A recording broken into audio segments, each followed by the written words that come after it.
बहुत बड़े महात्मा थे। भारत भूमि में एक राजा हुआ है शरियाद। कौन राजा?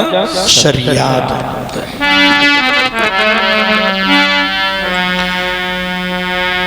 भारत वर्षे भूपतश्च शरियादतश्च। भारत वर्ष में एक बहुत बड़ा राजा था, जिस राजा का नाम था शरियाद।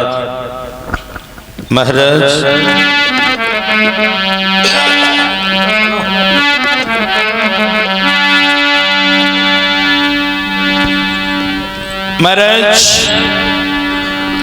शरियाद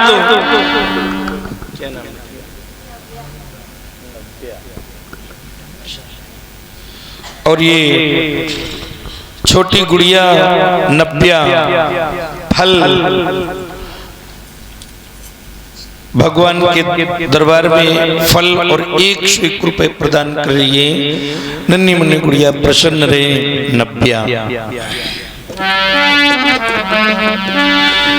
शरियाद कैसे राजा है?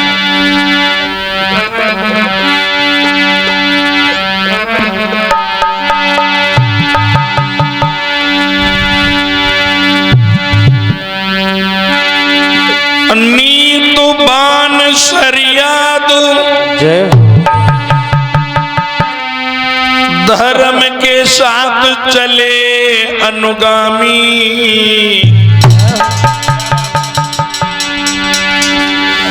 और राजन में सिर मोहर रे कई भूप बड़ो है नामी।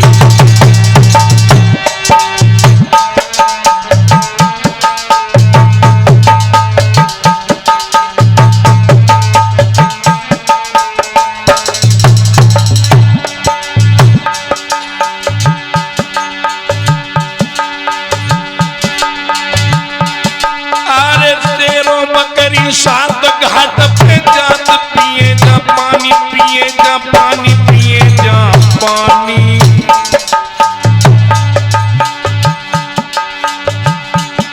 और नाई को कर रो फिर जा मेवा राजा की बदनामी।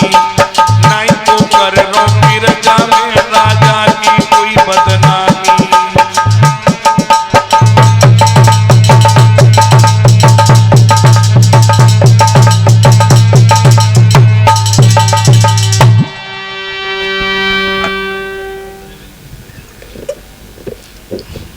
महाराज राजा शरियाद बहुत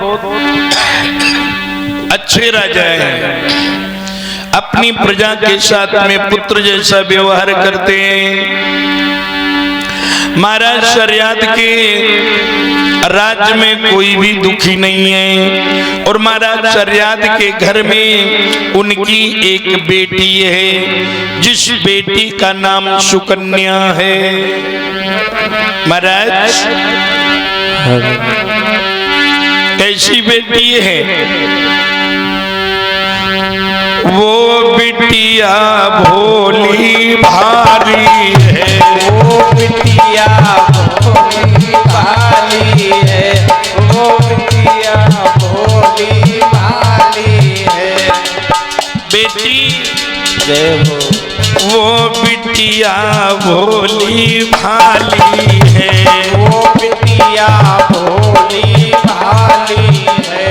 मैया को प्राणन प्यारी है। मैया को प्राणन प्यारी है। बड़ा प्रेम करे वो बबुला से। बड़ा प्रेम करे वो बबुला से। क्योंकि लाड़ चाव से पाली है। क्योंकि लाड़ चाव से पाली है। क्योंकि लाड़ प्यार से पाली है। क्योंकि लाड़ प्यार से पाली है। नाम है सुकन्या। बड़े प्रेम से माता पिता ने उसे पाला है बेटी को। धीरे धीरे बेटी बड़ी हो गई। कितनी उम्र हो गई बेटी सुकन्या की? 12 साल, 12 वर्ष की बेटी हो गई। और 12 वर्ष की बिटिया सुकन्या अपनी सहेली के साथ में खेल रही थी। तब तक महाराज शरियाद ने कहा, मंत्री? बोले हाँ महाराज। बोले हमारा मन नहीं लग रहा है, हमारी इच्छा है चलो कहाँ, जंगल का भ्रमण कर लेते हैं जंगल में। बोले चलो। तब तक वो भोली वाली बिटिया आ गई और कहने लगी, पिताजी पिताजी मैं भी चलूंगी तुम्हारे साथ। बोले ठीक है चलो। बिटिया सुकन्या तैयार हो गई और अपने साथ में एक सहेली को ले लिया। पिताजी के साथ जंगल जाने के लिए तैयार हो गई, घूमने के लिए। राजमहल में रह रह के मन ऊब गया, उलझन हो गई। चलो पिताजी के साथ भ्रमण कराती हूँ। घूमने के लिए चली।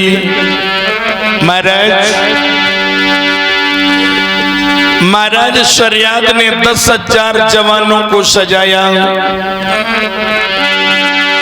और जंगल में चल दिए। सुमर श्री गणेशु शारदा शेषु महेश मनायो। और सुमिरन करके मात पिता जंगल को राजा कहायो।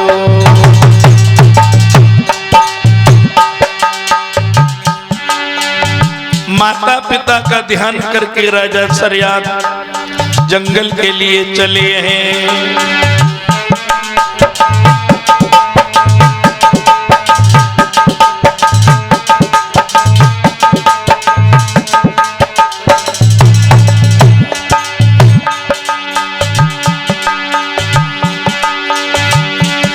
अरे भाला बरछी साथ,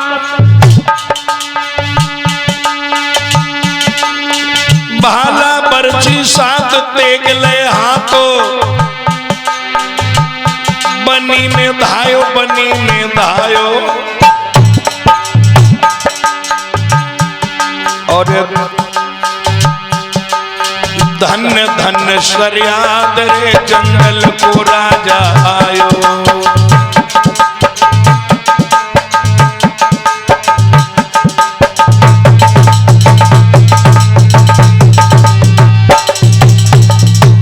महाराज शरियाद जंगल में आए और जब जंगल में आए तो महाराज जेठ का महीना रहे, गर्मी का। महाराज जंगल की कुछ छटा छवि वो अनमोल थी, अनोखी थी। कैसी है? वो जंगल की हरियाली लखो, जंगल की हरियाली लख।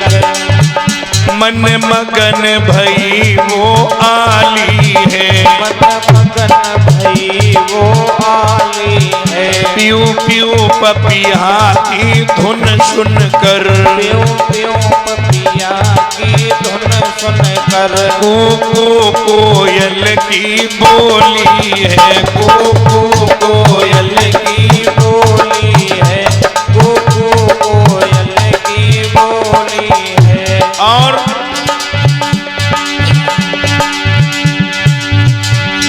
महाराज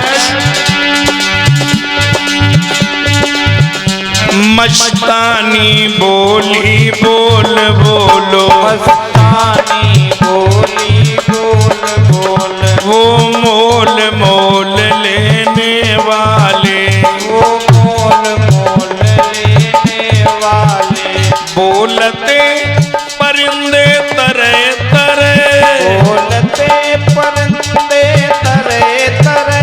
मन को राहत देने वाले, मन को राहत देने वाले, मन को राहत देने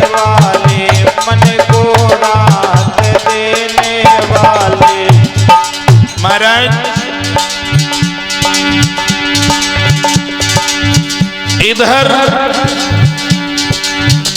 मौसम बहार था, कदम कदम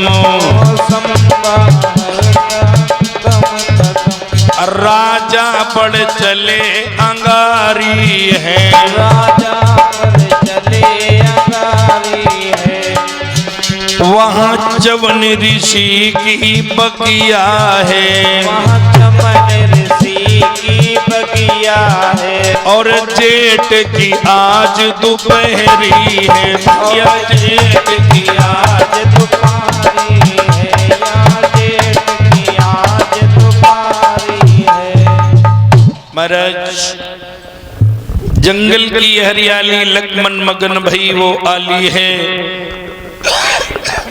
प्यू प्यू पपिया की धुन सुनकर कूकू कोयल की बोली है। मस्तानी बोली बोल बोल वो मोल मोल लेने वाले। महाराज बोलते परिंदे तरह तरह मन को राहत देने वाले। पपिया की प्यू प्यू, कोयल की कूकू, मोर नाच रहा, खग वृंद स्वरीले गीत गा रहे जंगल में। और एक बात बताएं, अगर कभी आपका मन विचलित तो हो घर में तो जरूर वन में जाना, लेकिन ज्यादा दूर न जाना, ज्यादा दूर नहीं, थोड़ा वैसा लगे वन जैसा लगे वहां जाना। ज्यादा दूर जाओगे तो डर जाओगे, हाँ, क्योंकि जंगल में भूत भी रहते हैं। हमें हंसी तो इसलिए आई कि जब हम लोग छोटे थे तो जैसे ज्यादा दूर निकल जाए तो घर में माता जी क्या करती थी, लला दूर न जाना भूत रहता है। तो ये होता है डर बच्चों का। तो इसलिए हम आपसे कह रहे ज्यादा दूर न जाना, जंगल में जाना दूर नहीं। महाराज अब तो जंगल में पहुंचे, महात्मा चमन ऋषि के बगीचे में।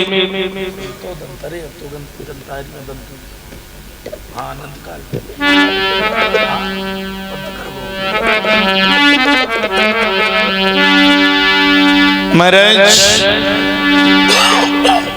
इधर क्या हुआ,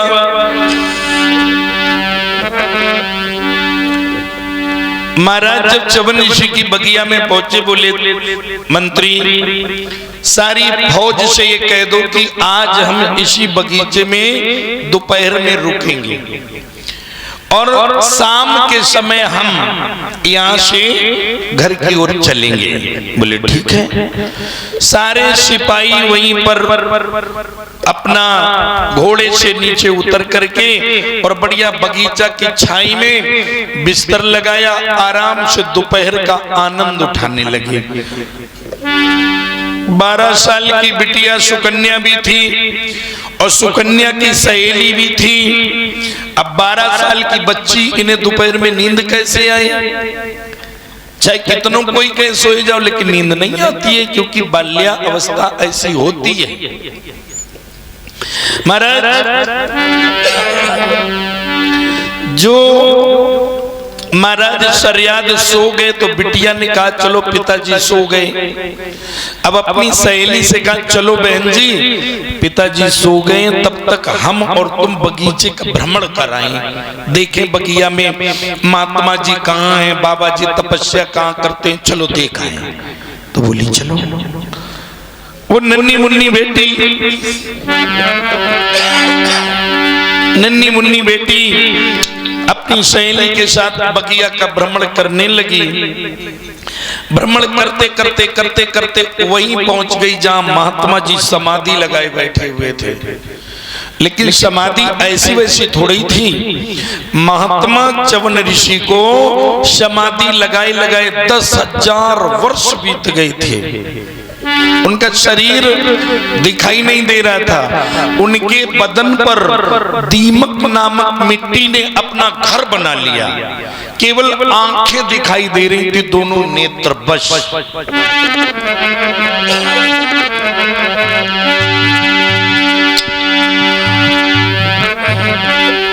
10,000 वर्षें हुई गई हैं, 10,000 वर्षें हुई गई हैं, तप कर रो वो तपधारी है। तप कर रहे हैं तपधारी है। भाई धूल इकट्ठा तन पर है। धूल इकट्ठा तन पर है। भाई धूल इकट्ठा तन पर है। टीला सो बंधो अंगारी है। टीला सो बनो अंगारी है। टीला सो बनो अंगारी है। टीला सो बनो अंगारी है। महाराज शरियात जी जिस बगीचे में ठहरे थे, महात्मा च्यवन ऋषि को 10,000 वर्ष हो गई तपस्या करते करते। भैया करते करते करते करते तपस्या जब इतना समय हो गया तो महाराज शरियात मेरे भैया सो रहे थे। इधर च्यवन ऋषि की आंखें दिखाई दे रही थी तो सुकन्या ने विचार किया ये जुगनू जैसा क्या चमक रहा है। सुकन्या को नहीं पता था कि यही महात्मा च्यवन ऋषि हैं। सुकन्या ने क्या किया, जुगनू की तरीके से नेत्र दिख रहे थे। सुकन्या ने एक बड़ा सा कांटा उठाया। कांटा उठाया और वो कांटा महाराज च्यवन ऋषि के आंखों में चुभा दिया। एक लकड़ी लईती उठाए रे बिटिया है बोली भाली।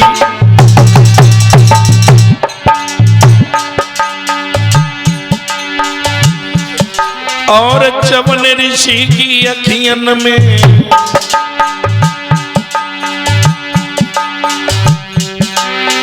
बाबा जी की अखियन में जब लकड़ी बान डारी।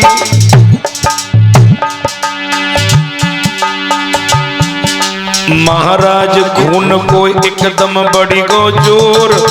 बिटिया ने धोखे से भैया अखियां डारी। और अब क्या हुआ परीक्षित जी, अब तो वही खून की धार लली के छक्का छूते हैं। अब तो वही खून की धार की बिटिया मन में डरी गई है।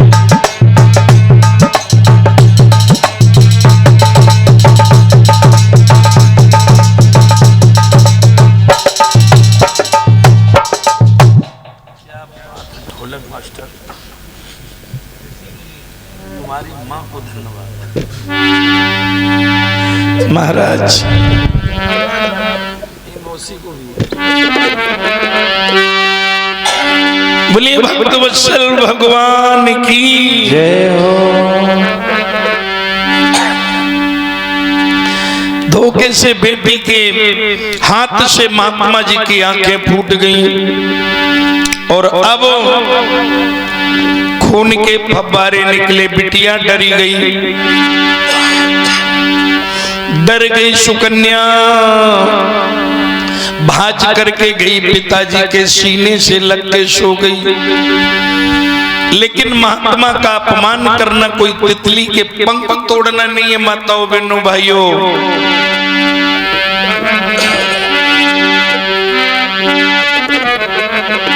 संत की निंदा का फल ऐसा।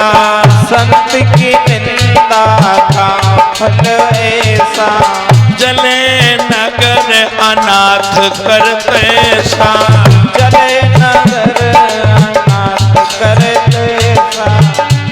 महाराज संत की निंदा करना कोई छोटी बात नहीं है। महाराज अपमान करना बड़ा भारी पड़ गया, क्योंकि महाराज संत समान लगे भगवान। संत समान लगे भगवान। संत समान लगे भगवान। संत समान लगे भगवान। प्रभु के दास हैं ये मैं जाना। प्रभु के दास है ये मैं जाना। आज जिसमें अपमान किया महाराज, तो महात्मा चवन ऋषि की लीला हुई क्या कि जितनी भी फौज थी सब बीमार पड़ने लगी, सब बीमार पड़ गई महाराज, इतनी बीमार पड़ गई। किसी को तो गर्मी में कालरा बन गया और किसी को टाइफाइड बन गया, किसी का पेट फूल गया तो कोई चलने से परेशान हो गया, बीमारी बढ़ गई। अरे जा बड़ी बनी बीमारी,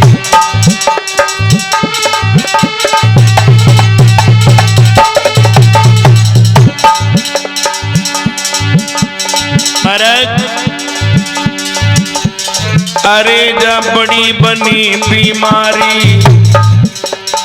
और रोए रही सब फौज बिचारी, मुंह पे को चिंता बढ़ गई भारी, अब चर के तुम सुनो अगारी।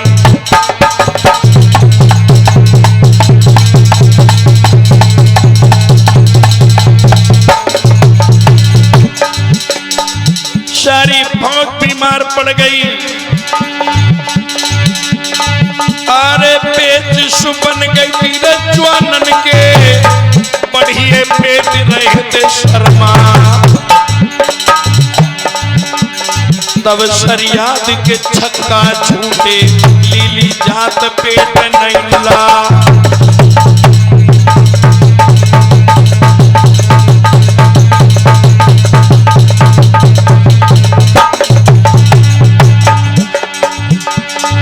अरे मंत्री बोलो सत्यवादी से, मेरी कछु समझ नहीं आए। चवन ऋषि की बगिया में आवे, रोगी होए तो निरोग है जा।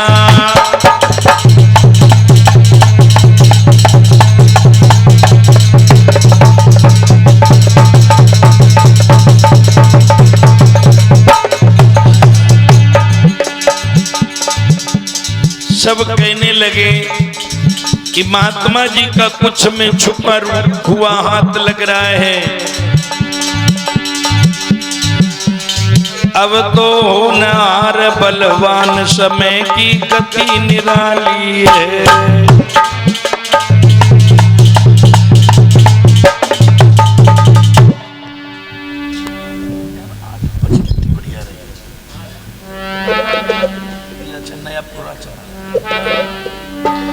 महाराज महात्मा जी के लीला को नहीं समझ पाए राजा सरियाद। मंत्री जी से कहने लगे, मंत्री जी ये बताइए, मैंने सुना अगर कोई बीमार व्यक्ति महाराज जी के पास आता है तो इनके दर्शन करके उसकी बीमारी भाग जाती है, लेकिन यहाँ तो उल्टा हुआ कि हम सब लोगों को कोई बीमारी नहीं थी, आए और बीमार पड़ गए। मंत्री बोला, महाराज जी की इसमें कुछ लीला है, चलो देखें। जब पहुंचे जाकर के शरियाद महात्मा चवन ऋषि के पास, तो क्या देखा, उनकी आंखें फूट गईं। महाराज शरियाद ने कहा, ये गलती हमारे फौज के किसी सिपाही ने की है, सारी फौज को खड़ा करो और हम जिसने ये गलती की हम उसको दंड देंगे और सजा इतनी भारी देंगे कि जीवन पर्यंत दोबारा वो गलती नहीं करेगा।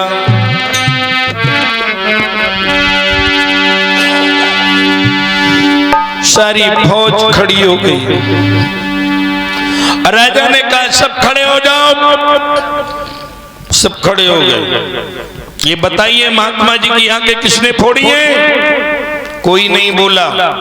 शरियात बोले, नहीं बोलोगे तुम, अगर नहीं बोलोगे तो हम तलवार से एक एक की गर्दन काट देंगे।